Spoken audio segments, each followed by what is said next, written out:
संगम नगरी प्रयागराज में गंगा यमुना दोनों नदियां उफान पर है और दोनों नदियां खतरे के निशान से ऊपर बह रही हैं। दर्जनों गांव और नदियों के किनारे स्थित मोहल्लों में भी पानी भर गया है। गंगा और यमुना नदियों में आई बाढ़ ने जमकर तबाही मचाई है। अब तक हजारों लोग बेघर हो चुके हैं और लोग अपने अपने सामानों को छोड़कर राहत शिविरों में शरण लिए हुए हैं। अब तक करीबन 6000 लोग बाढ़ राहत शिविरों में पहुंच चुके हैं। बचाव और राहत के लिए एनडीआरएफ की टीमें लगाई गई हैं। एनडीआरएफ की टीम बाढ़ में फंसे लोगों का रेस्क्यू कर रही है। छोटा बघाड़ा इलाके में गलियों मोहल्लों में पानी भरा हुआ है। जिन सड़कों पर मोटर गाड़ियां फर्राटा भरती हैं, अब वहां पर नावें चल रही हैं। बघाड़ा इलाके में ड्रोन कैमरे से ली गई एक्सक्लूसिव तस्वीरें आप देख रहे हैं।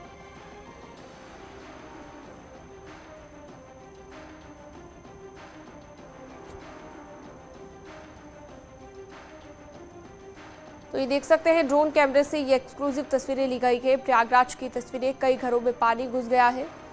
तो ये आसमान से ली हुई तस्वीर, अंदाजा आप इस तस्वीर से लगा सकते हैं कि किस तरह के हालात बने हुए हैं, क्योंकि परेशानी होना लाजमी है। अगर आपके घरों में पानी घुस जाता है, अगर आप अपने घर से पलायन करने को मजबूर हो जाते हैं, दूसरी जगह आपको जाना पड़ता है। और इसके पीछे वजह जो है वो लगातार जो गंगा यमुना का जलस्तर बढ़ रहा है, जलमग्न हो रहा है प्रयागराज, वो यहाँ पर नजर आ रहा है। तो देख सकते हैं लगातार तस्वीरें भी हम आपको दिखा रहे थे और दोनों नदियाँ खतरे के निशान के ऊपर बह रही हैं और यही वजह है कि आसपास का जो इलाका है, आसपास के जो गाँव हैं, हजारों लोग हैं, परेशान हो गए हैं। सर्वेश लाइव जुड़ गए हैं हमारे साथ ज़्यादा जानकारी के लिए। सर्वेश, जलमग्न हो गया है पूरा इलाका, पूरा प्रयागराज हम देख रहे हैं कि पूरे तरीके से यहाँ पर पानी में डूबा हुआ नजर आ रहा है और लोगों के घर पानी में डूबे हुए नजर आ रहे हैं। किस तरह से राहत बचाव कार्य जारी है? देखिए, मैं आपको बता दूं कि गंगा और यमुना दोनों नदियों ने शुक्रवार को ही खतरे का निशान पार कर लिया था और खतरे के निशान पार करने के बाद एनडीआरएफ को बुला लिया गया था। दर्जनों गांव हैं जिनका संपर्क शहर से कट गया है। अब शहर आने जाने के लिए नाव एक सहारा बची है और इसके साथ साथ दर्जनों मोहल्ले हैं जहां पर पानी भर गया। 6000 से ज्यादा लोगों ने बाढ़ राहत शिविरों में शरण ले रखी है और इस वक्त जहां पर मौजूद हूं मैं, ये कसारी मसारी का इलाका है। यमुना नदी के उफान से यहाँ पर ये ससुर खदेरी नदी है, जो सहायक नदियां कही जाती हैं, जिनमें आमतौर पर पानी काफी कम होता है। लेकिन जब गंगा और यमुना नदियां उफान पर हैं तो ये जो छोटी नदियां हैं इनमें भी काफी पानी भरा है। जहां तक आपकी नजर जा रही होगी, आप देख सकते हैं, दर्शक देख सकते हैं कि सभी पेड़ जो है वो पानी में पूरी तरह से डूबे हुए हैं। कुछ लोग भी हमारे साथ हैं, आप देख सकते हैं, हम इनसे बातचीत करने की कोशिश करेंगे। इनका कई गांव ऐसे हैं, यहाँ पर दामूपुर है, लखनपुर है, बसौना है, इन सबका संपर्क टूट गया है। यहाँ आने के लिए लोग नाव का इंतजार करते हैं और नाव का इंतजार कर रहे हैं। हम इनसे बातचीत करेंगे। भैया, ये बताइए कि यहाँ पर कितने दिन से ये हालात बने हुए, कितनी परेशानी हो रही है? 11 दिन हो गए। 11 दिन। कितनी परेशानी हो रही है? किन किन गाँव का संपर्क टूटा है? बिसौना, लखनपुर, डाही, सिलना, भीटी, सब में जो है घूम घूम के आना पड़ता है। अच्छा, अभी नाव का इंतजार कर रहे हैं आप लोग? नाव यहाँ चल रही है? नाव यहाँ नहीं चल रही है, आगे चल रही है। आगे चल रही है। तो कितनी दिक्कत, कितनी परेशानी हो रही बाढ़ से? ज्यादा दिक्कत है सर। कितना पानी बढ़ गया भैया, ये बताइए, कितनी परेशानी हो रही है? बहुत परेशानी हो रही है। आप लोग यहाँ पर आए हैं, पानी कितना बढ़ा है 2 दिन में? 2 दिन में बहुत ज्यादा 3 मीटर बढ़ गया। तो 2 दिन में 3 मीटर पानी बढ़ा। और भी कुछ लोग हैं। चाचा, आप बताइए कि किस तरह से यहाँ पर बाढ़ के हालात बने हुए हैं और घरों में पानी चला गया है? हालात बहुत खराब है। बच्चों को स्कूल आना जाना बड़ा प्रॉब्लम होता है। 3-3.5 मीटर रोज पानी बढ़ रहा है तकरीबन। अच्छा जी। तो कल कई मोहल्लों में, कई गलियों में पानी चला गया है और लोग परेशान है। 6500 लोग करीब बाढ़ राहत शिविरों में उन्होंने शरण ले रखी है और लोगों को काफी दिक्कतों का सामना करना पड़ रहा है। हालांकि प्रशासन ये दावे कर रहा है जो बाढ़ राहत शिविर बनाए गए हैं उनमें लोगों को भोजन उपलब्ध कराया जा रहा है, दवाइयां दी जा रही हैं। जो लोग बाढ़ में फंसे हैं उनको रेस्क्यू करने के लिए एनडीआरएफ का भी अभियान चल रहा है। लेकिन चूंकि ये बाढ़ इतनी भयावह है, इतनी ज्यादा आबादी इससे प्रभावित है, दर्जनों गाँव का संपर्क शहर से कट गया है, तो काफी मुश्किलें हो रही है। 150 से ज्यादा नावें लगाई गई हैं ताकि लोगों का आवागमन हो सके और लोग अपनी जरूरत के सामानों को ले सके। प्रशासन हर स्तर पर तैयारी कर रहा है। लेकिन एक अच्छी बात मैं आपको बता दूं कि बीते 2 घंटे में गंगा और यमुना नदियों का जलस्तर स्थिर हुआ है। तो ऐसी उम्मीद की जा रही है कि अगर जल स्तर स्थिर होता है तो अगले 7-8 दिन तक, यानी 1 हफ्ते तक इसी तरह के हालात बने रहेंगे। लेकिन उम्मीद ये की जा रही है कि उसके बाद लोगों को धीरे धीरे राहत मिलनी शुरू हो जाएगी।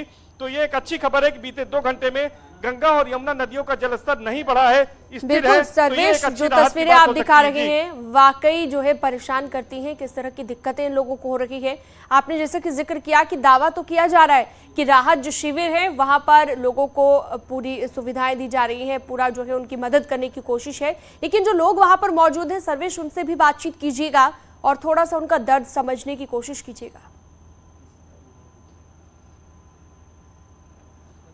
जी जी, निश्चित तौर पर हम लोगों से बात करेंगे। आखिर आने जाने में दिक्कत हो रही है, जहां पर मोटर गाड़ियां चलती थी वहां पर नावें चल रही हैं। जो इधर गांव है वहां पर दूध का व्यवसाय किया जाता है, तो दूध इस तरफ आता है, तो वो दूध ले आने में काफी करीब 20 से 25 किलोमीटर लोगों को चक्कर लगाने पड़ रहे। भैया ये बताइए, इधर से दूध का कारोबार करने वाले लोग आते थे, आज वो कैसे आ रहे हैं, कितनी दिक्कतें हो रही हैं कारोबार करने में, व्यवसाय करने में? बहुत लंबा आते हैं, उधर से आते सईदपुर तरफ से घूम के। कितने किलोमीटर चक्कर लगा रहे हैं? 30-35 किलोमीटर। 30-35 किलोमीटर। और दिक्कतें भी बहुत हो रही लोगों को? हाँ, दिक्कतें बहुत हो रही है, तमाम लोगों को दिक्कतें हो रही। भैया आप बताइए कि कितनी दिक्कत हो रही है लोगों को इस बाढ़ से? बहुत परेशानी है, बहुत दिक्कत। परेशानी। कैसे आ पा रहे हैं लोग? अरे नाव से आ रहे हैं। नाव से आ रहे हैं? जी नहीं तो घूम के आना पड़ता है। जी जी। बच्चे स्कूल जा पा रहे हैं कि नहीं जा पा रहे? नहीं जा पा रहे हैं। बच्चे स्कूल नहीं जा पा रहे। सबसे बड़ी बात यह कि बच्चों के लिए काफी मुश्किल है, स्कूल नहीं जा पा रहे बाढ़ की वजह से। कितनी परेशानी हो रही बच्चों को?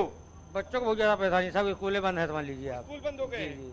कितने दिन से बच्चे स्कूल नहीं गए? 11 दिन हो गए। 11 दिन, तो करीब 10-11 दिन हो गए। चाचा ये बताइए क्या हालात है यहाँ पर? मोहल्लों में पानी भर गया है, गलियों में पानी भर गया है। हालात बहुत खराब हुआ है और प्रशासन से कोई मदद नहीं। केवल एक प्राइवेट नाव यहाँ चलती है, उसी से गांव वाले आते जाते हैं। कुछ दूध व्यापारी उसी पे अपना दूध रखकर पार होते हैं और जाते हैं। तो क्या पैसा देना पड़ता है या प्रशासन की ओर से नाव फ्री है? पैसा देना पड़ता है, 10 रुपया प्रति फेरी देना पड़ता है। अप डाउन का 20 रुपया देना पड़ता है।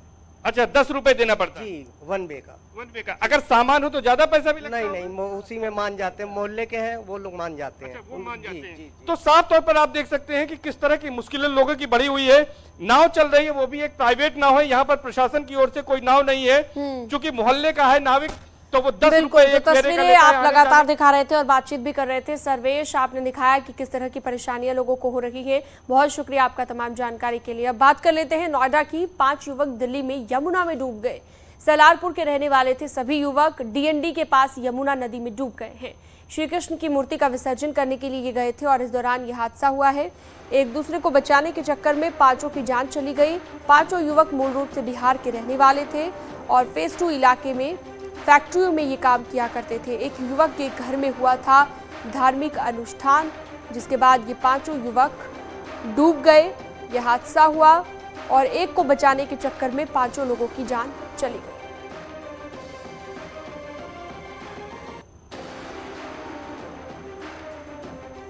नोएडा के 5 युवक यमुना में डूब गए। डीएनडी के पास यमुना नदी में डूबे हैं और श्री कृष्ण मूर्ति का विसर्जन करने के लिए गए थे, जिस दौरान यह हादसा हुआ। सलारपुर के रहने वाले ये सभी युवक थे।